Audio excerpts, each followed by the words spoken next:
বাংলাদেশের ৫ আগস্টের পরে মানে সহিংসতা বাংলাদেশ তো আর বাংলাদেশ নাই।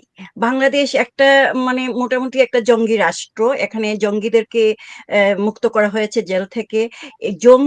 জঙ্গির সাথে যারা খুনি, যারা একেবারে এ মানে কি বিচারের রায়ে যারা স্পষ্টতা, খুনি সাব্যস্ত স্পষ্টতা হয়েছেন। এই যে দেখেন এই যে বিএনপির এই নেতা কি জঙ্গি?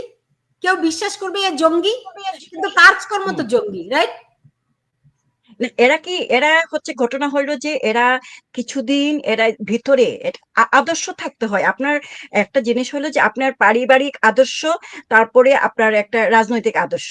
আপনি আপনি একটু যদি একটু পিছনে ঘাটান, আপনি দেখবেন মেজরিটি মানুষ যাদের কোনো পারিবারিক আদর্শ নেই, তারা এই ধরনের রাজনীতিতে বিশ্বাস করে।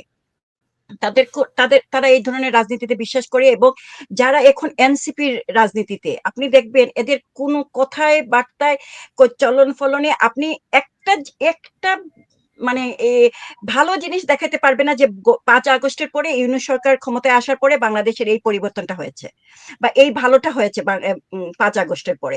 কিন্তু বাংলাদেশের যে প্রতিনিয়ত খুন, তারপরে আপনি আরেকটা যে ব্যাপার দেখেছেন কিনা জানি না আপা, আজকে আরেকজন মহিলাকে এসিড দগ্ধ অবস্থায় পাওয়া গেছে। তাকে ব্যাগের ভিতরে ঢুকিয়ে এসিড মেরে তাকে ব্যাগের ভিতরে ঢুকিয়ে তাকে রাস্তার মধ্যে পাওয়া এই যে গেছে। দেখেন, এই সেই যে দেখেন। মহিলাকে সেই মহিলা কিন্তু এখনো জীবিত।